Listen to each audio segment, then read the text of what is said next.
you this message, and it is reaping what you sow. Oh, it's been a nice little journey from the 2022 to 2023. Definitely want to give you my text. It's going to be found in Galatians, the 6th chapter, verse number 7. I'm going to talk about two of the clouds of witness in this morning. As a matter of fact, I'm actually going to be talking about my own journey in my reaping what I sow. Good morning to those who are coming in. Good morning, love. But it is in me, honestly. I just feel so grateful for what God has been doing in my life. Good morning, Sister Toy. Good to see you. Happy New Year. But it is so honestly, I'm so excited. I think about how people talk about the Bible being outdated, the Bible being dead, or God being dead.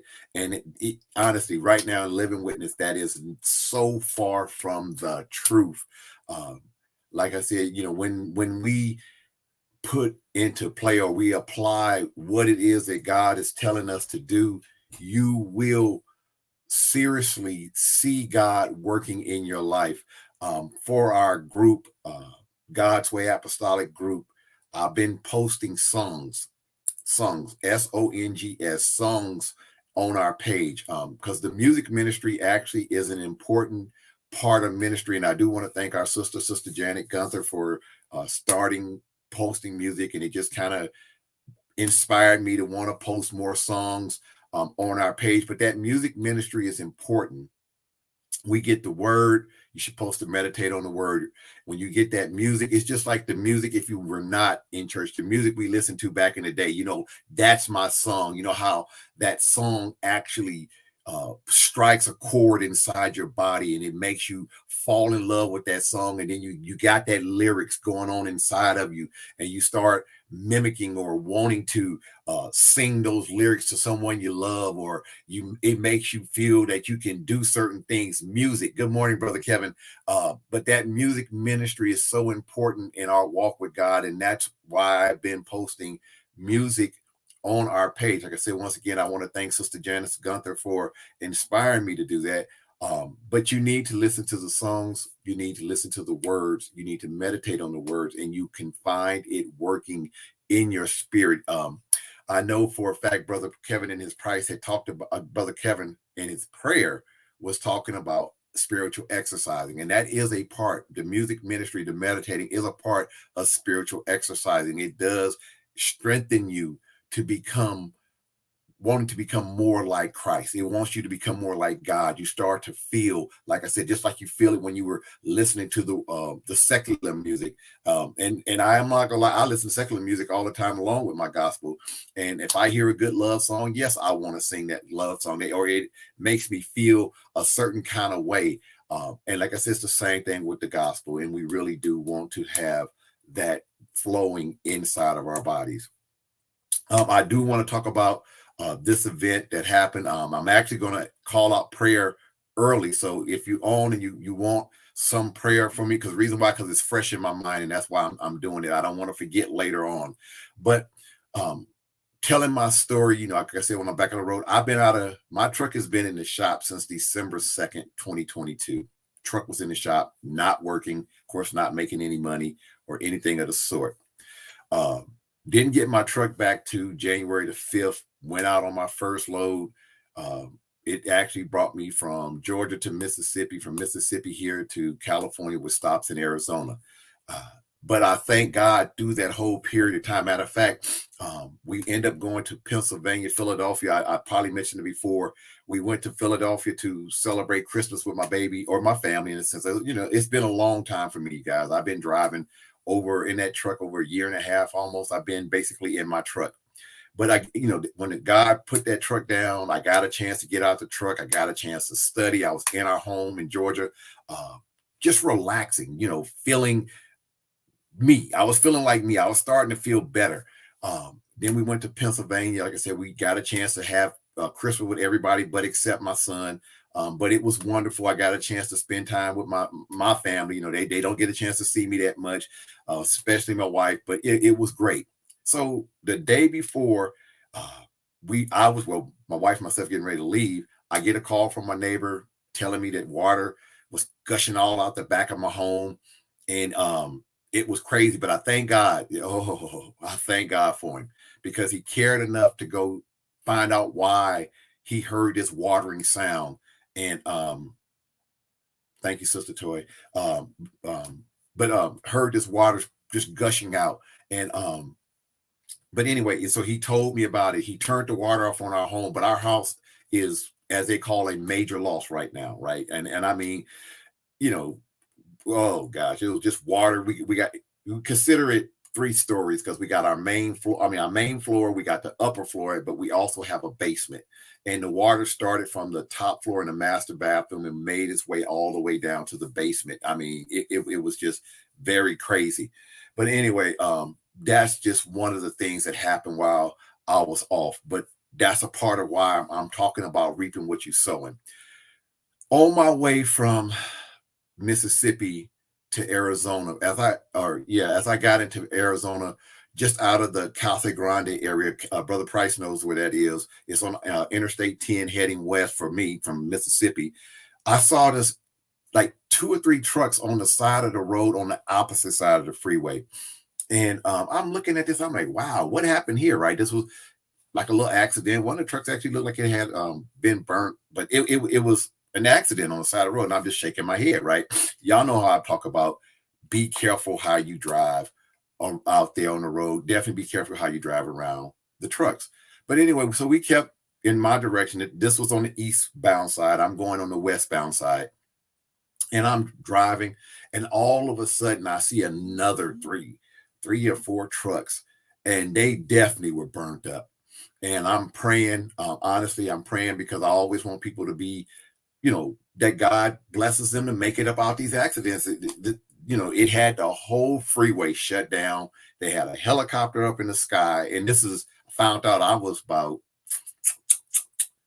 I want to say 6 hours after this actually occurred. But anyway, I drove by, saw news cameras on the ground, and what I found out the next morning was that 5 people lost their lives in this fiery accident. What happened, or what they're assuming happened, was that the truck driver, distractedly driving, probably playing on his phone. Now I said playing on his phone, ended up smashing into it was two cars because the traffic stopped and he wasn't paying attention, and he smashed into the two cars. The two cars got smashed, burst into flames, hit another truck who turned around and ended up hitting some more cars or another truck in front of it. And it hurt my heart so bad, especially knowing that I'm driving past a death scene on the road. And it touched me so bad. And that's why I want to pray right now. And thank you, Facebook user, because I don't got a name to you, that's saying prayer for that family. Yeah, we want to pray for them. We definitely, that's why I say I want to do prayer first this morning. We want to pray for those that have lost their lives on the road, especially that incident that occurred in Phoenix. We want to pray for those that are going through chronic illness. My brother Frank, my brother Spencer, my brother Kevin Jones, my brother Kevin McLean, just all my friends that I know, myself included, my brother Eric Bell, my sister Lisa Wilson King. I'm praying for everyone that's going through, because people need to hear prayer. My sister Michelle Antoinette, my own spouse April Wilson, my friend Toy, Bridget, we're praying for all of you guys right now. Yes, I'm calling for prayer right now, because life is short. We don't know when it could be our last time. Just like I said, they left the house that morning going to work or wherever they were going, and they did not make it because of someone else's carelessness on the road. That's why I said it's never that important to sit there and think that you got to speed, that you got to cut in and weave in and out between the cars that you're driving, that you got to be texting. I know majority of the people that I drive by on the road in my truck have a phone in their hand. Majority of the people have telephones in their hands while they're driving. One day it may catch up with you. Pray to God that it don't, and that you do not take anyone else out with you.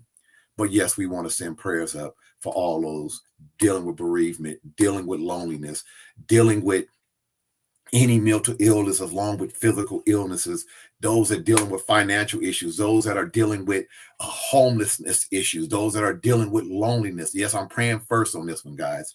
Yes, I'm telling you, we want to pray because the thing I'm telling you that's going to segue me into my own sermon right now is it could always, any of these incidents, any of these issues could be me or it could be you. That's the reason why we would want to pray that God delivers, because it's our own showing our love and caringness. People say, well, that's a selfish thing. No, no. I'm saying if it was me, I would want folks to pray for me. I would want folks to help me in situations that I'm going through. And as I said, that segues me into my sermon for this morning. It is my reaping what you sow, and I'm going to my text, which is found in Galatians, the 6th chapter, verse number 7. And it says, do not be deceived. God is not mocked. Can't fool God. Don't try to act, and I'm not even trying to preach on this one, but don't try to say, oh, I'm this kind, I'm this way, I do things. God is not mocked. God know what you are. For whatever one sows, that will he also reaps. Okay, so God is letting you know he knows what it is that you are doing. You know what it is that you are doing. Y'all who follow us on a regular know that I always talk about, I like to talk about the law of the harvest. And the law of the harvest stems from Genesis. Back in the beginning, when God created the plants and the animal, the plants, right? What did he say? After each one of these, they will give a seed that will actually reproduce. That's my paraphrasing it. They're going to reproduce. Whatever plant it was, is going to give a seed that's going to allow it to reproduce that same plant. So that means that no matter what, we're looking at whatever we plant into the ground spiritually is what we're going to reap. Some people want to call it the energy, the universe, or whatever term, but no, the Bible clearly says it is, you are sowing or reaping what you are sowing. What you are putting out there is what you're going to get back. That must be Pastor A, Facebook user. Okay. But anyway, so that is where I'm going with. But I want to look at some clouds of witness. Please go with me to 1 Kings, the 17th chapter. And in this, there are some important things I want us all to understand. I want us all to get. The ones that come on later to listen to the replay, understand about how God works for us in our lives. When I think about my life and how I've been, I'm a giver, y'all. I'm gonna tell you that right now. If you truly, truly, truly know me, I'm still waiting on y'all to go to 1 Kings 17. But if you truly, truly know me, I am a giver. All those that ever been around me know I don't have no problems helping those that was out homeless, streets, stuff like that. I gave money to people. I bought people stuff. I never put a cap on when they were hungry. I never went in and said, let's go in a restaurant. You can only buy a $5 meal. No, if you're hungry, get what you need to eat. I understand it's hard out there on the road. Living out there, as my wife called it, unhoused or without the home. I understand that. And like I said, if it was you, would you want someone to help you? So when we go to 1 Kings 17, I'm going to go to verse number 2. This is where Elijah had just, after he just told King Ahab that God was going to bring a flood to the land, and it was going to last for several years. In verse 2, it says, then the word of the Lord came to Elijah, leave here, turn eastward and hide in the Kerith ravine east of the Jordan. You will drink from the brook, and I have directed the ravens to supply you with food there. So he did what the Lord had told him. He did what the Lord had told him. And he went to the Kerith ravine east of the Jordan and stayed there.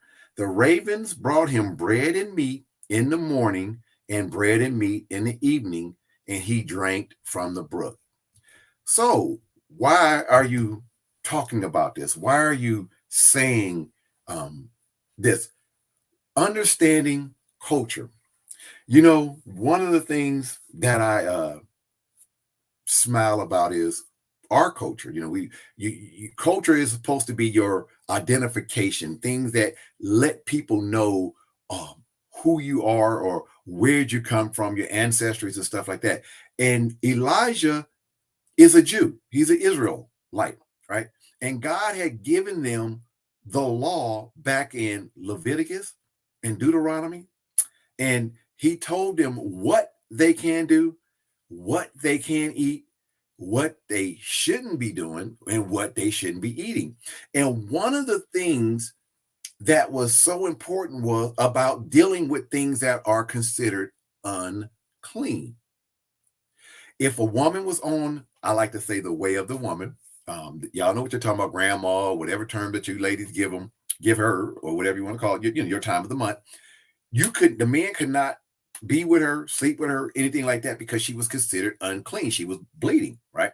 If you had leprosy, you were considered unclean. They had to segregate you. Yes, they did. They segregated you, put you to a spot, or leper colony, or whatever leprosy, just that spot. You had to stay away from them until the priest deemed you clean.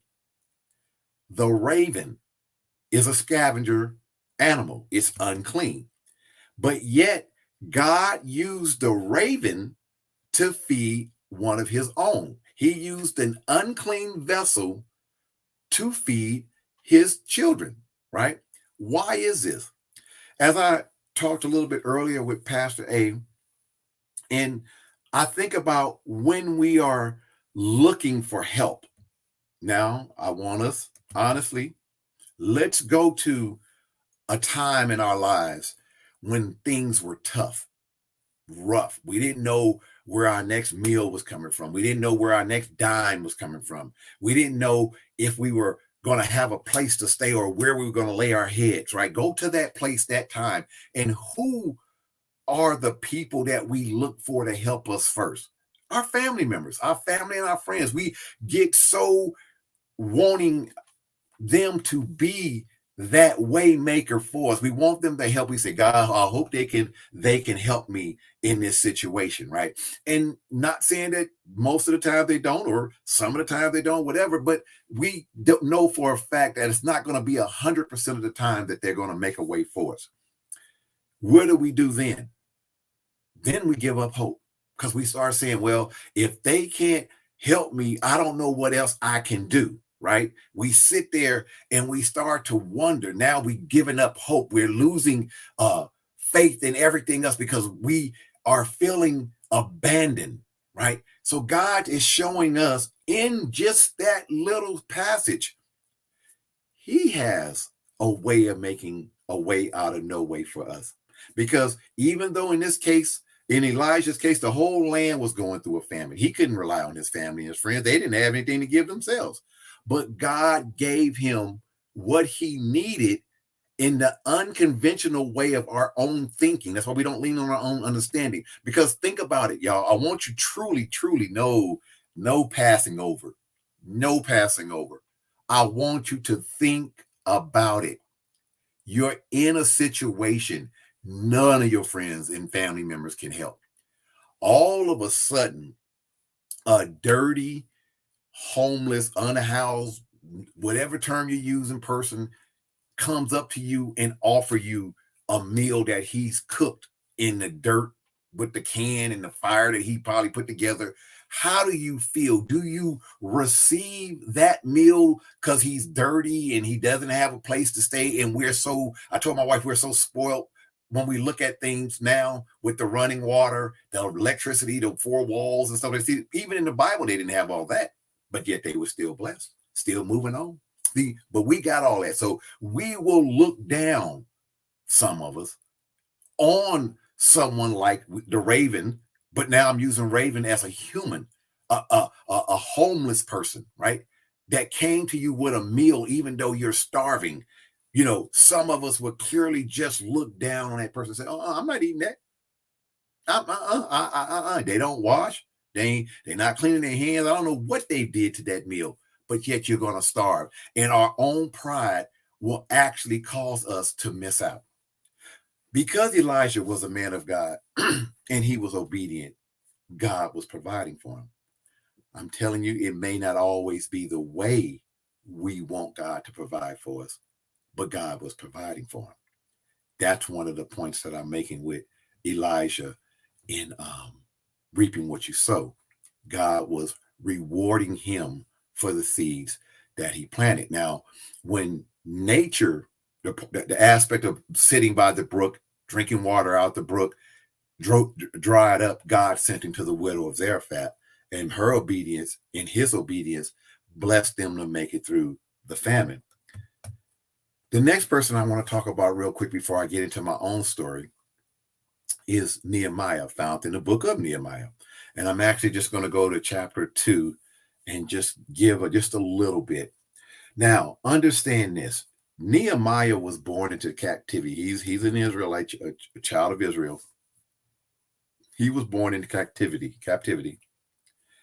He's a wine taster for the king.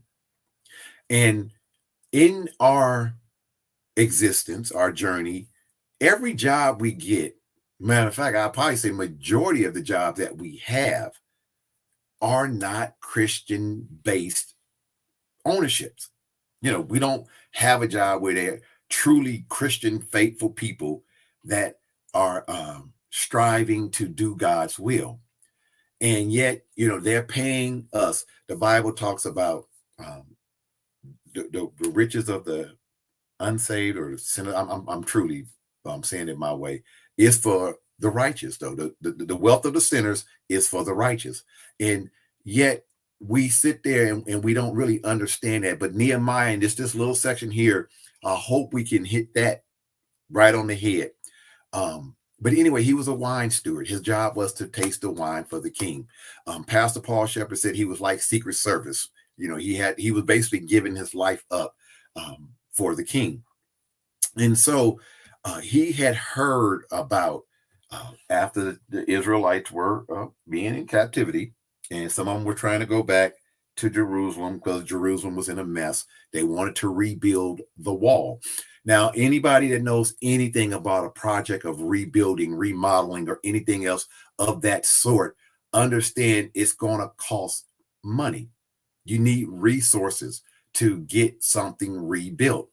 And again, when we look to find where the resources come from, what is one of the first things they ever tell you to look for money? If you got into real estate or you do an insurance sale, I did both of them, so that's why I know. You go to family, you go to friends, and you try to see if you can't get them to buy into whatever it is that you're doing or invest into whatever it is that you're doing. But if they don't have, or if they say no, where do you go? Now all of a sudden you're gonna be grumpy, you're gonna be mad because this is family, this is friends, and what should they be doing? They should be helping me out at this moment. They should be showing they love, but it don't always work that way. And that's why we say we lean and depend on God, because God is not going to let us down. Now, his timing may not be our timing, but he's not going to let us down. So in the case of Nehemiah, they tried to build the wall or rebuild the wall around Jerusalem at first. This found in the book of Ezra, but yet there were haters. And when you get haters in your life, yes, you're going to have them. Their job was to stop this progress, to stop the rebuilding of the wall. And if you understand back in that time, wall meant security. When you have a wall around your city, when you have a wall around your castle, it was security because they had to get through the wall first to get to you. It's just like now all these deadbolt locks and these video cameras and all this other stuff. People put electric fences up, stuff like that, even have creeks. Remember the moats and back in some of the days they put the alligators or whatever animals inside that, so it prevented you from just freely walking in and taking over or doing whatever you wanted to do. That was the purpose of the wall, and they wanted the wall to be built back over the temple so that they could feel secure, that they can feel safe.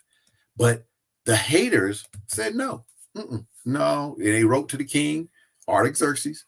And they told King Artaxerxes that these Jews that's here trying to rebuild this wall around a little temple are trying to overthrow you.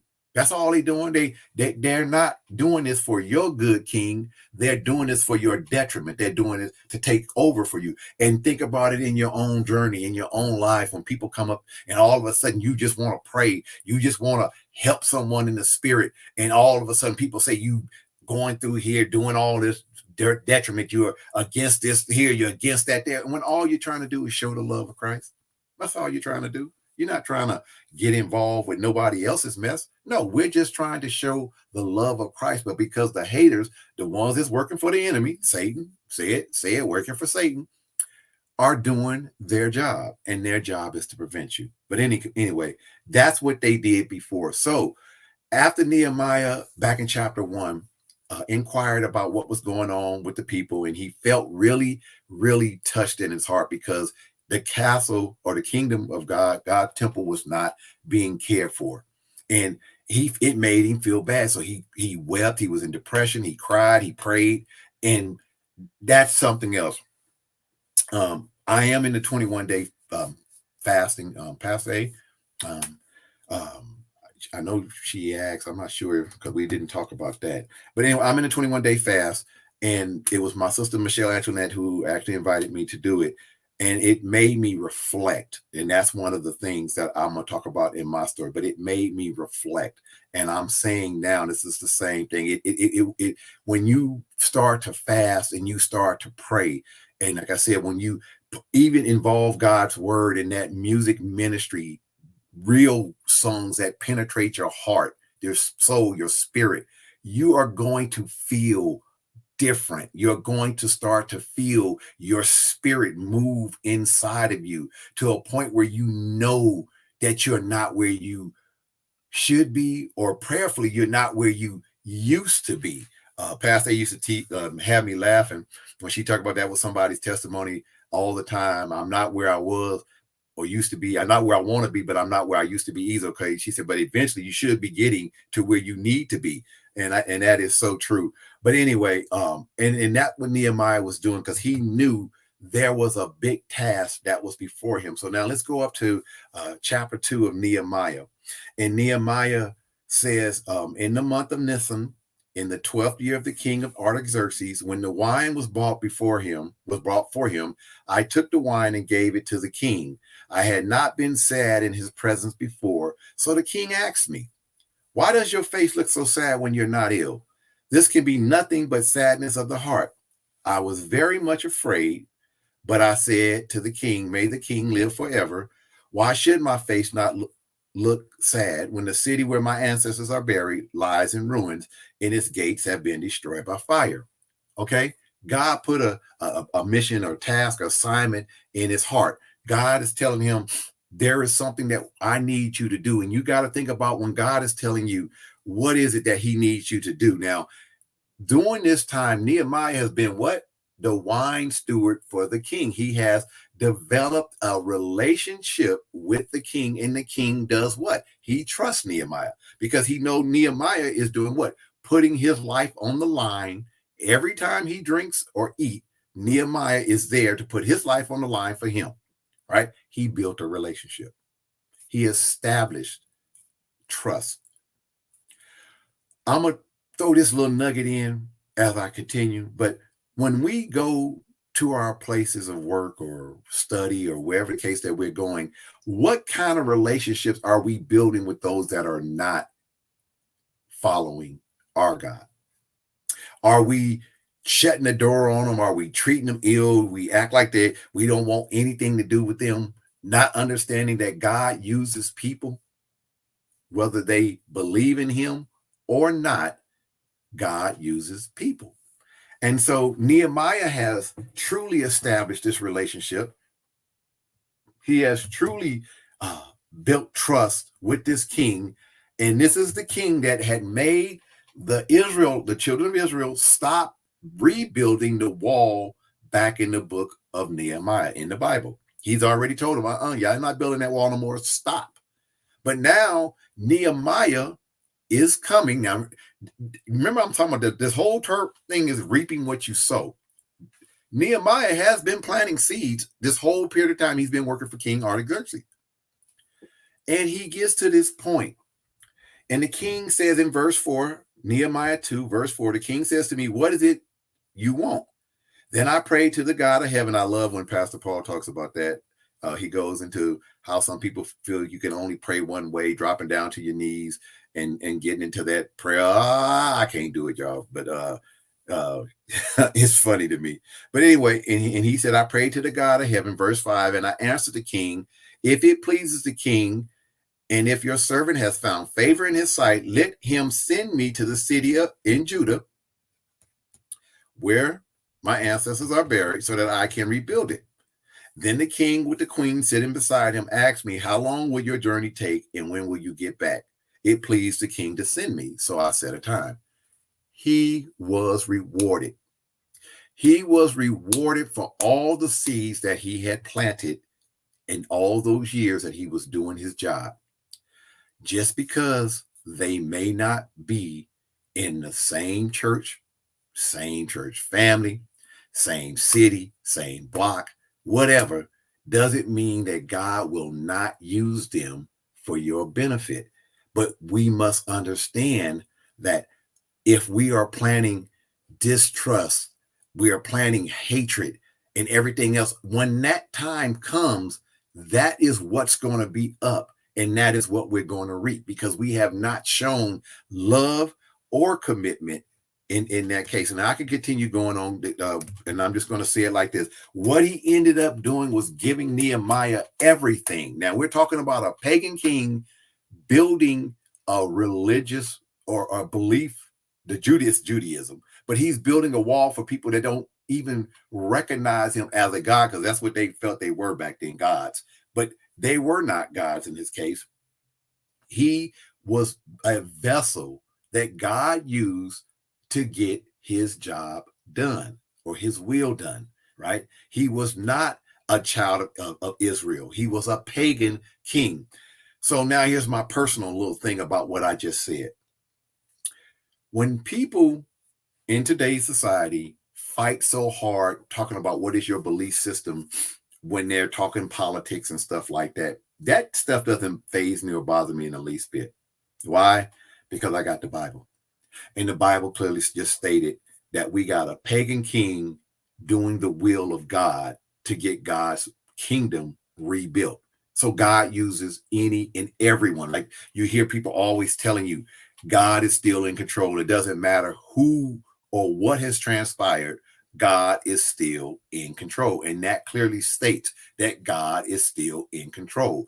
Pagan king doing the will of God. He was the vessel God used at that time, a king. He gave him the wood. He gave him the resources. He gave him the letters of authority, and he gave him a security force because the haters were still there. Coming to me, like I said earlier, that I felt, it has been in me. I always had the thing that this could be me, and I believed in helping those that I saw out that needed help. Now, I'm not one that wanted to be a fool, and every time you beg for $1, I gave you $1. No, if you were hungry, I'd feed you. I'm not gonna lie, I'd feed you. I've fed families, I bought stuff, and I'm not bragging. I'm just saying this is how I feel in my heart. And I bought. It was this one family that came up. I think they came from out of state. We were still in Richmond, California area, and they came from out of state. And we had just picked up my baby daughter Cheyenne from school, and the man and his wife and his 2 or 3 children were out there, and they were asking for money. And I asked the man, what's going on? Well, he came to the car and he said he needed to get money to get some diapers and some Similac for his baby. And I said, okay, is that what you really want? And the man said, yes. I said, okay. So we had Safeway right up the street. It's a grocery store right up the street. I said, if you really want it, meet me at Safeway. And we went to Safeway, and yes, he went and grabbed him some Pampers or whatever diapers they were at the time that he probably got, because got the Huggies and the Loves and all that other stuff. But he grabbed some diapers for the baby, and you had to get, back then they were locking Similac up. So it's nothing new. They were doing this back in the what was it, 90s, I guess. But anyway, he got that, and so I asked him, where you're staying, and he told me he was staying across the street at like this little transitional motel that a lot of people went to. And I asked him, well, what do you have to eat? And he said, well, we got a little something. So, but I actually told him to go ahead and buy, get some stuff for them so that they can have some food. I'm not bragging. I'm just saying this is what God instills in me. And that was just one of the things that kind of stuck in my mind. I was coming through doing my trucking career. There was a man, and I don't like giving money to people in the street. I'm gonna tell you that now. But there are times God do touch me to give people money in the street. And this man was saying that they were traveling from some state to going to somewhere else. Their car broke down. They needed a hotel, whatever to stay in. Could be a game, could be a hustle, but the Spirit touched me. And I gave the man some money so that he could hopefully put his family into the hotel and, not be staying out there in the car in the cold and whatever the case may have been because the car had broken down. But through these series, this whole time in my life, my journey, I am what we call a giver. I pray to God to be a giver. I love being a giver. 2022 kicks in.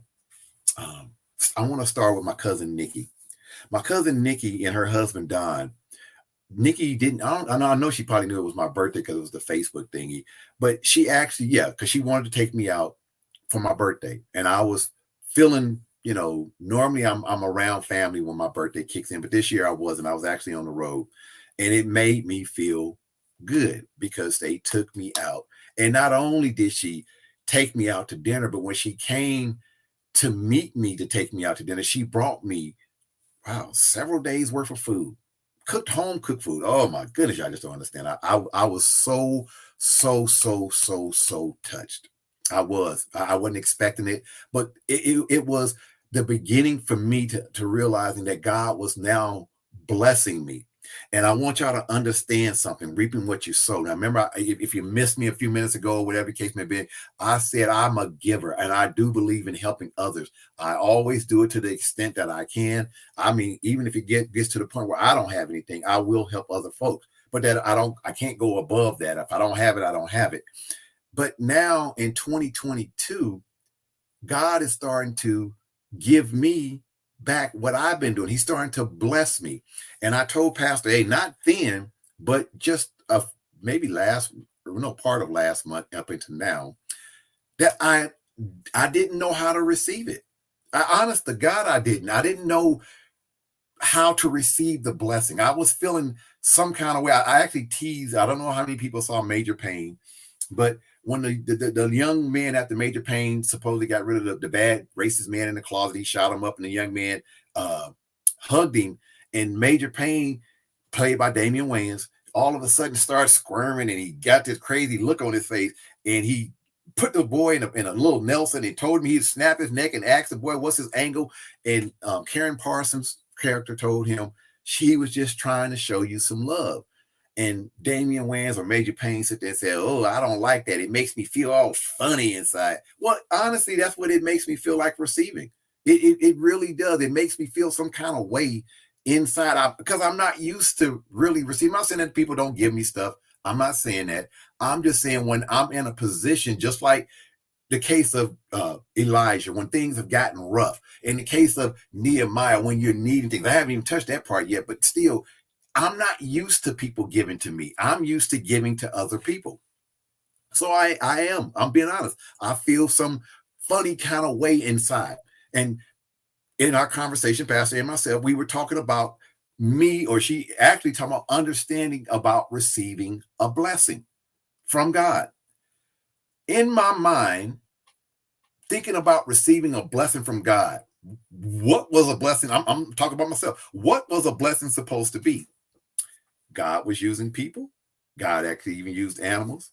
So what was I looking for in a blessing for God to some money to mysteriously just magically appear at my doorstep, in my house, in my pocket? What was I expecting to when it came time for me to reap what I've been sowing, right?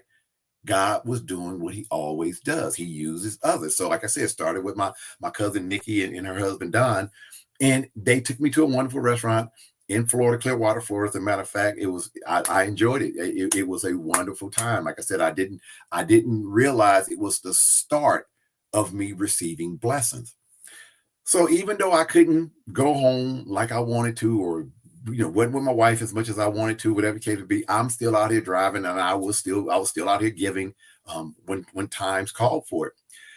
Let's fast forward I'm trying to think to when. But my best friend, we're like brothers. Been knowing him since the seventh grade for him. It was the eighth grade for me, and that's my buddy, Mr. Jones. Uh, Always opened his door to me when I needed a break off the truck. He would always tell me I can come by his house, and him and his wife would she would she sends him out with enough food for like maybe I think maybe the week for him. And she, whenever I was there, she was always sending me out the same. She would fix enough food for me to have on my truck, home cooked meals when I was out there. And I'm again starting to feel like, wow, uh, excuse me, you don't have to do this, but it was in them. It was just in them. And they just kept on doing it. Again. Now I'm starting to reap what I've been sowing, like I said. And I didn't realize how many times I ended up having to go over there. But every time, and I told him the last time I was there, you got me so spoiled that every time I come over there, I'm expecting a plate and something to take with me when I leave. Of course, they laughed at me, but I mean, really, they have gotten me so spoiled, or I've been so blessed that God had touched someone to open their home to me while I was out there on the road. Um, and again, I just felt some kind of, I use their wash machine to keep my clothes clean. Of course, to get a nice hot shower and a nice, beautiful bedroom. They always put me in, and I'm thanking God, but I wasn't even understanding then. I'm talking about, this is last year to now. I'm not even understanding that God was actually blessing me from everything that I've been doing. And so, because my mind was just on other things. So we get to uh, December, and like I said, my truck is down, and I come home to my home, our actual house in Georgia, and my neighbor Tom. Matter of fact, I haven't even touched Brother Carlton yet, but my neighbor Tom, he heard that I was back, and we went out and spoke, and he told me, "You're more than welcome to come stay in our home. If you're hungry, come over here." And that brought tears to my eyes. I'm telling you right now, it's bringing tears. He said he opened his home, even though my house was right up the street. He said, because I understand, you guys had stuff in storage and stuff. He said it, but I told him no, I was fine. We still had we had a bed in there, bedroom set in there. We had a table. We still had some appliances and stuff in the house, so that was no big deal. I can still stay there. But he said, if you're hungry, just come down here. We got plenty of food for you to eat. God was blessing. Still telling you though, I don't know how to receive, but God is blessing. He was blessing me.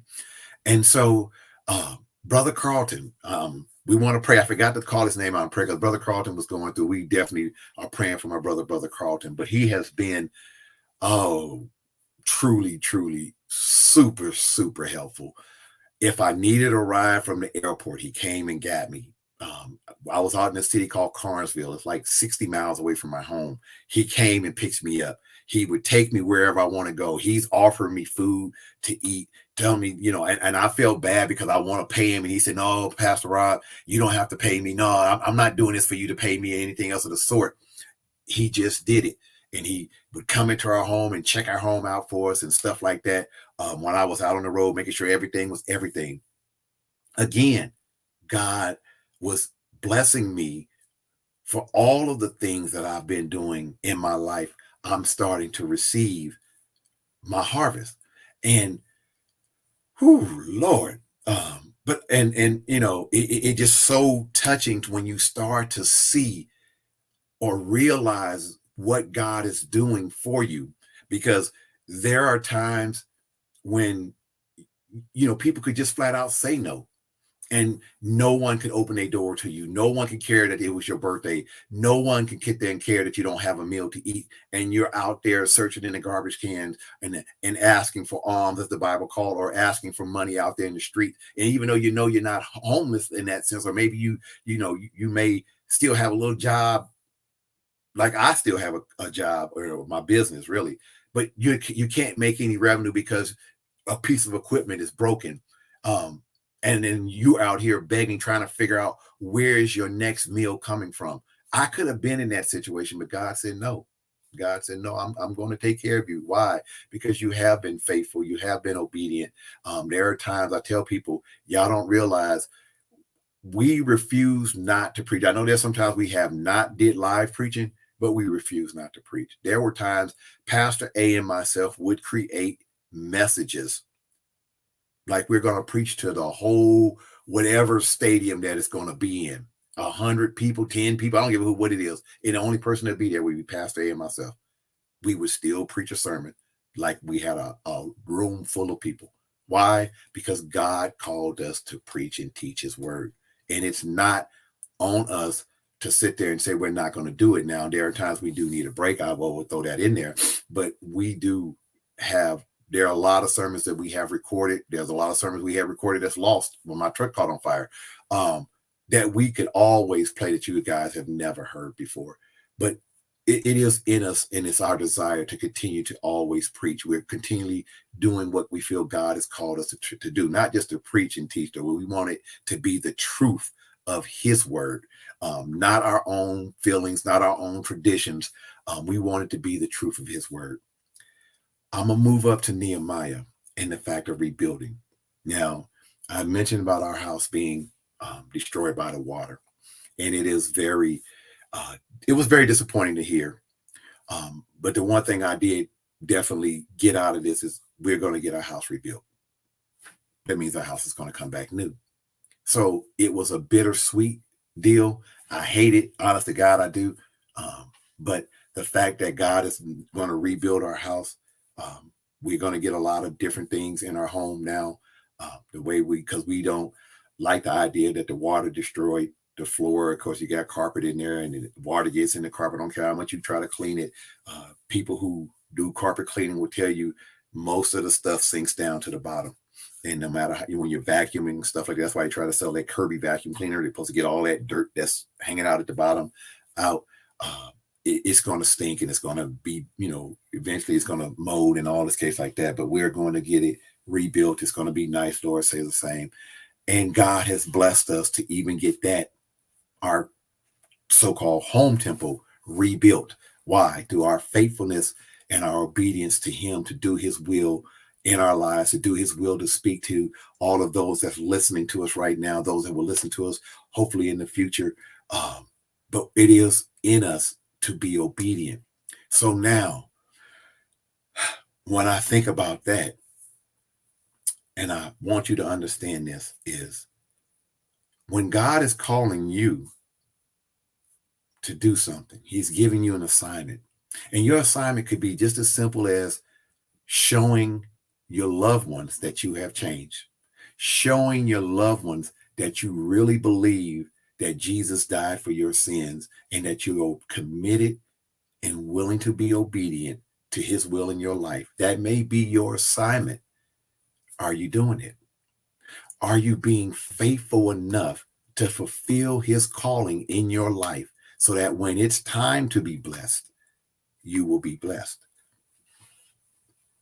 I'm trying to think. My brother Spencer, I don't want to forget him because he's also played a good part in helping, during these troubled times in our life. Matter of fact, one of the greatest things I always remember about my brother Spencer was when we first moved into our home, the expedition that we had at the time had a check engine light running all rough. I figured maybe the ignition coils or something like that. But they told me a piston was bit in the engine, and we had to redo the engine.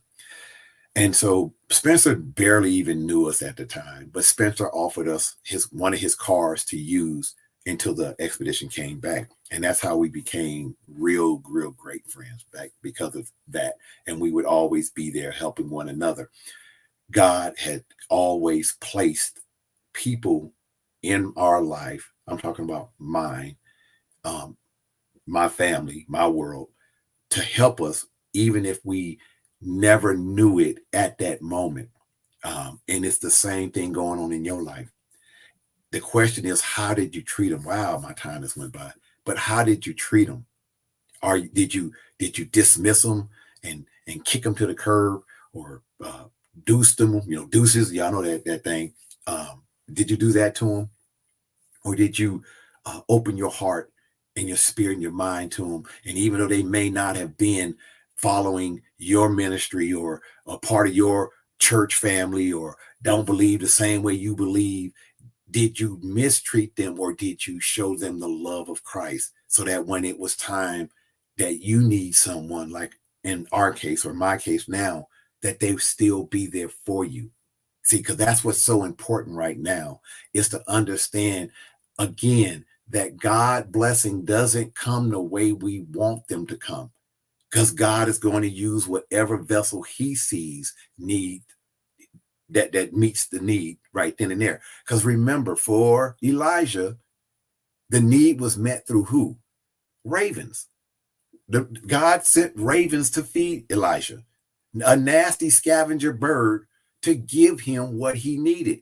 He could have turned his back, his nose up. He could have said all kind of stuff and refused to eat it. But he didn't, because he know God's ways are not our ways. His thoughts are higher than ours. Yes, that's a passage. His ways, it's just not ours. That's why we don't lean on our own understanding. But we feel that we know God in such a way that we just know exactly how God is going to respond to a situation. It always reminds me, like I said, and I don't know how they told that little joke or riddle or the little thing about the man whose house was flooded. The water was up to the top roof window, and a man came by in a raft or even a small boat, and he said, "Come on, get into the boat." And the man said, "No, I'm waiting on God to save me." And they said somebody came in a bigger boat, a yacht or some case like that. And the man says, "No, I'm waiting on God to save me." And then all of a sudden somebody came like in a big old ship or even a helicopter. And the man again said, "No, I'm waiting on God to save me." And so the man perished in the flood. He gets up to heaven and he says, "Lord, good morning, Sister Sophie. Um, uh, Lord, why didn't you save me?" And God said, "I did. I sent a boat, say a rowboat or another boat or a helicopter or ship, whatever, and you turned them all down. Why? Because you're looking for God to bless you your way. And yes, I'm plugging our ministry instead of God's way.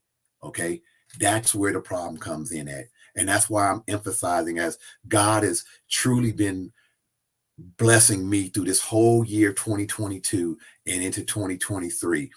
And I have to learn to accept my blessings from God, because like I said, me looking for God to bless me a certain way, and God is saying, "No, I'm blessing you the way I see fit and through the people that I see fit." Uh, and I thank God for that. And I didn't even mention my brother Dwayne, because I went and saw him, and he's there willing to help us in any way that he can. I do have to give thanks to him also. And it's his birthday, so I want to say happy birthday also to him prematurely before we get to that segment of a sermon. But I do want to say happy birthday. You don't understand. I'm telling you, you don't understand the importance of showing love, irrespective of who the person is. That's why God tells us, "It is through love that I have drawn thee," that love is the greatest commandment. Love your enemies. All of those things will play a part in what you sow or what you reap at the end. And that's why I'm thanking the Lord um, for blessing me throughout the 2022 year.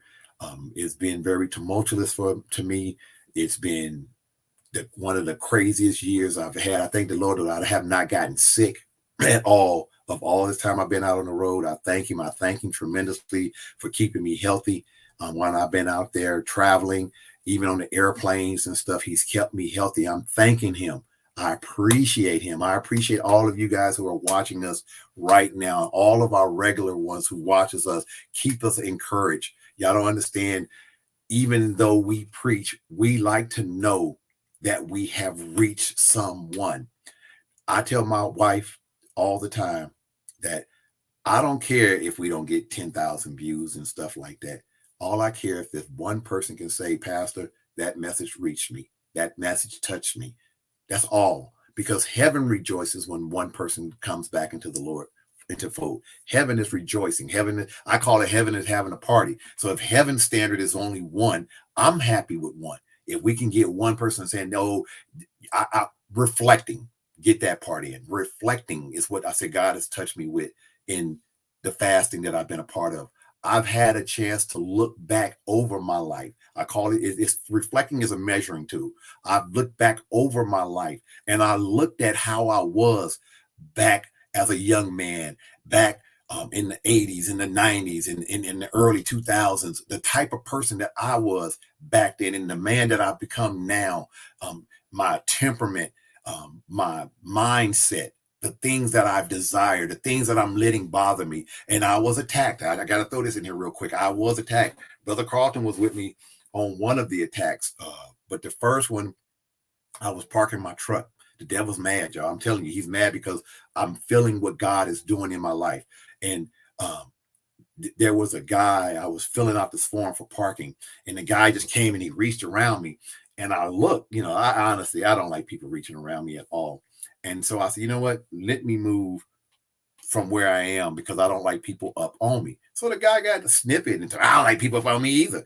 And I said, well, then if that's the case, why did you come up on me? Now we jawing back and forth. Now, I'm not going to lie. Yeah, I told the dude, no, I said, I can't do this because we're going to end up in a fight. I'm being honest. It's what I said. And the dude wanted to argue. And so I stopped writing and I looked because it's like you saying you don't like folks up on you, but yet you come forcing yourself on me. Said she told me to. They always tell me, okay, next. But if a person is still up there at that register and they're putting their stuff together and stuff, I give them their space and I let them finish what they're doing. And then I'll come out and they say, well, you can come. I said, no, let them finish doing what they're doing first. And then I'll come up there. Right. And so he called himself walking by me, but see, I can't let nobody walk by me. I still went back to filling out the form. And I made sure I looked. So he went to hit me in the back of my head and stuff like that. And he went on out the store. And then there was another guy, older guy, like mature like myself. And he said, don't let that jerk bother you. He said, some folks just don't have no sense. The guy was still in the store when he said this too. The guy, some folks just don't have no sense. He said, because I don't like people up on me either. He said, this is the guy was telling me, I want my space. Give me my space. When I'm up there, people want to come fall up on you. You don't know what they're doing. And I started laughing. I said, you know what, my brother? Thank you. I appreciate that for you bringing me back in. I said, because I don't normally let people bother me, but for some strange reason, he pushed my button. And I told him, thank you. We shook hands. I think I even gave him a hug and went on. The second attack, leaving from my buddy Kev's, he asked me to take a ride with him in his truck. They fed me again. They gave me food to take on the road again.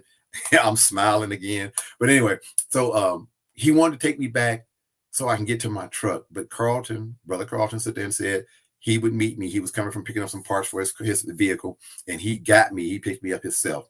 And we went to Church's Chicken.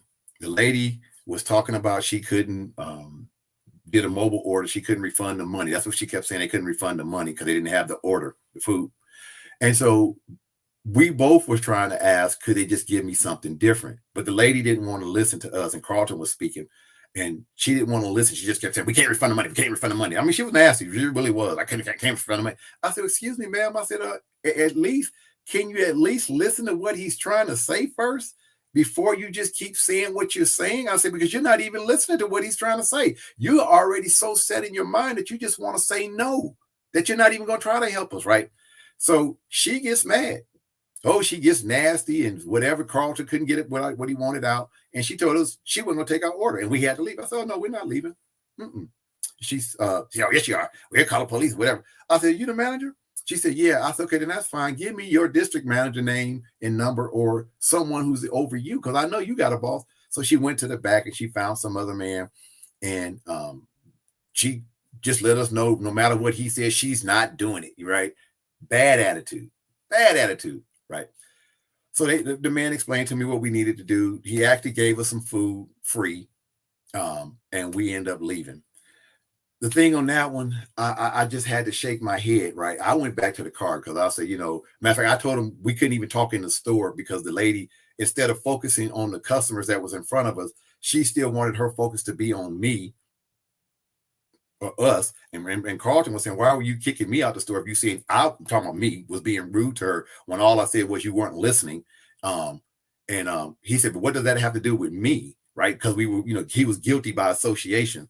But anyway, like I said, they blessed us. We got free food out the deal. That's not what we wanted, but we still got it. And we end up leaving. And I thought about that when I'm like, wow, the devil just really wanted to continue, trying to disrupt this groove that I'm in. Yes, it's a song, Don't Disturb the Groove. That's a song by System, if y'all don't know that group. But anyway, so now I'm on the road. I've come across two other very rude, nasty people. And I'm like, wow, the devil is really busy. Why? Because I told you I'm feeling this way inside about being thankful for what God is blessing and doing in my life right now. And he wants to disturb the groove. But anyway, y'all, I gotta let y'all go. I really went. My eyes are being closed. That's one of the things, because I'm just feeling it on the inside, and I want y'all to feel it also. I want you experiencing God when he works in your life, and that's what's going on in your life. When you can't rely on your family and your friends, the ones that you're close to. Remember, I said he used the ravens he used King Artaxerxes to help build his temple, a pagan king building a God's temple. Come on now, that don't even go. That's like water and oil. It don't mix. It don't normally happen.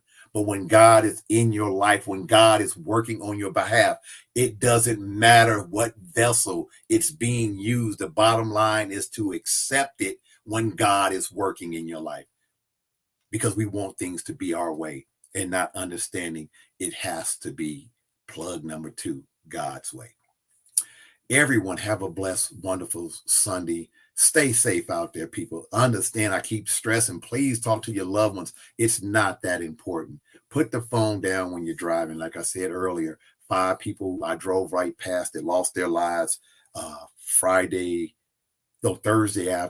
morning in Phoenix, Arizona area. They lost their lives because the truck driver was distracted driving. At least that's what they're saying was the cause, and caused this major accident. And it smashed 2 cars in between 2 big rig trucks. They stood no chance. When I showed Pastor A the video, you saw the fire, and for a fact they didn't make it out of that. And they said one of the things that they happened to notice, there was a car seat. So praying to God there was no baby in there, but there was also a car seat out there in this accident. It's not worth it, y'all. And I know when I talk to people, they keep telling me, oh, I don't play around with trucks. But we got a lot of folks out there that do. They just like to drive reckless. They just like to be in such a hurry. Everything has to be now, now, now.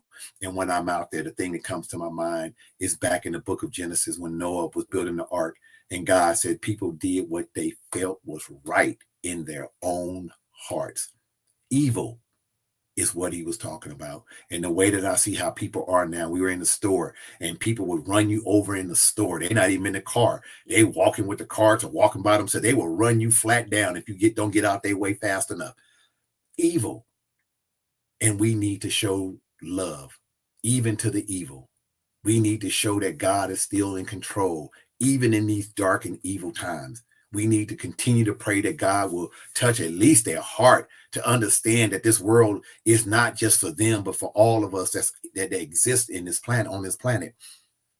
That's what we need to do. But anyway, I'm wrapping up, and I'm praying for everyone. Have a blessed Sunday. Enjoy for all my football sports fan. I'm talking about NFL sports fan, that your team wins, except for one of those that are playing against my team. Yes, I said it. Dallas Cowboys all the way, even though they may lose Monday night. I don't care. Dallas Cowboys all the way. I do feel for my Bay Area friends and my brother Kevin Price. The Niners going to be a tough team to beat. I think they can definitely beat Philly. I don't know about us if we are playing at our top game. It'll be a great game if we make it there. I see the laughter. I see the laughter. Good morning, Pastor Omar. If you missed out, it's been a very rough month for me in December, but praying that everything comes back to like God has what he wants will for me. Like I said, I've been a giver, but God is now blessing me to receive, and I'm just soaking it all in. But anyway, like I said, have a blessed Sunday. Happy birthday to all of those out there, Brother Dwayne Patterson. I know my granddaughter Tiana's birthday is coming up on the 27th of January. My brother Waleed's birthday is coming up. Mother Bell's birthday is coming up. My brother, even though he's gone, and Brother Charles' birthday is coming up. I know we had birthdays earlier in this year. My cousin, my auntie, and my cousin, I think 2 of my cousins had birthdays earlier this month, or maybe even 3. I know there's been some friends of mine that have had birthdays on Facebook. I've been trying to get on there and say happy birthday a little bit more regularly than I normally do. Um, but I do want you guys to understand, I said it before, these two things I'm going to say. We're striving for you guys to hear well done. We're striving for you guys to hear well done, my good and faithful servant. And we love you more than you probably love yourself because we want you to hear well done. If you're not striving to hear well done, then you don't love yourself as much as you think you do. We want you to hear well done. That means that we want you to do what God is telling you to do well. And God has gave us all an assignment, whether we listen to it, whether we forgot it, whether we half-heartedly are partaking in it, but he's given us all an assignment. And we must do it well in order to hear well done, my good and faithful servant. Amen. Amen. So with that being said, I'm signing off. Next week, of course, is Pastor A. I don't know what she's speaking on. I am very happy to see you, though, Sister Sophie. I want to know how your hubby is doing. We did reach out to him, I think, yesterday. Hoping that he's still recovering and that he's a lot better off than what he was when we first reached out to him. Praying for your mama also, Sister Sophie.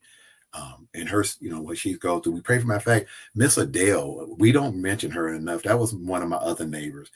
They live right next door to me. And she's, I don't know if it's dementia or Alzheimer, but she's struggling also. And they're trying to get her back to her home. But I heard that she's not strong enough to fly yet. But anyway, we're praying for her also. And just for like I said, again, everybody out there, I just don't want to forget anybody. I don't want people to be feeling slighted or anything else like that, because I don't never intend to slight people. Some things just slide out my mind as I speak, even though I may have thought about it that second ago. Yes, age is catching up. But anyway, y'all have a blessed Sunday. Get some fasting in. Before I leave on that, I want to touch that real quick. The Bible clearly tells us that some things come only, Jesus said this, only through fasting and praying. I'm going to bring it back real quick, and I am trying to leave, but I want to bring it back real quick to this.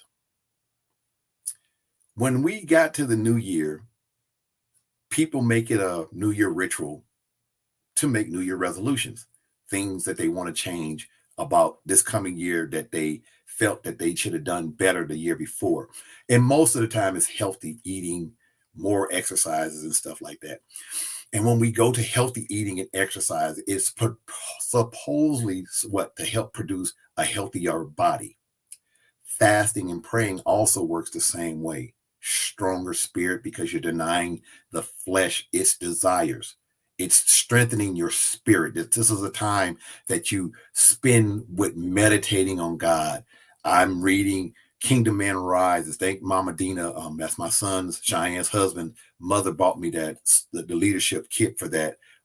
But I'm reading Kingdom Man Rising during my fasting time or my time with God when I get up in the morning or even when I go to bed at night. But I'm striving to be even better than what I was as a kingdom man, a godly man in 2023 than I was in 2022. And I'm asking you guys to commit some time with God where you are actually meditating. I mentioned the musical ministry that I've been posting in our Facebook group page, God's Way Apostolic group page. I post music in there to help you meditate your spirit with God. Listen to the lyrics of what's been said. Like I said, I know there's a bunch of us that got our favorite songs. I don't care what genre you listen to. We have our favorite song, and that song strikes that chord in us. It makes us want to act a certain way. Well, this is the time we want to give to God in our fasting and our prayer and meditating to want to be better children for God. Amen. Amen. Let me go. Let me go. Let me go. Like I said, if you had any prayers, we did mention it earlier. I did pray earlier than I normally do. But you guys have a blessed weekend, and I'm signing off right now. Goodbye. Love you. God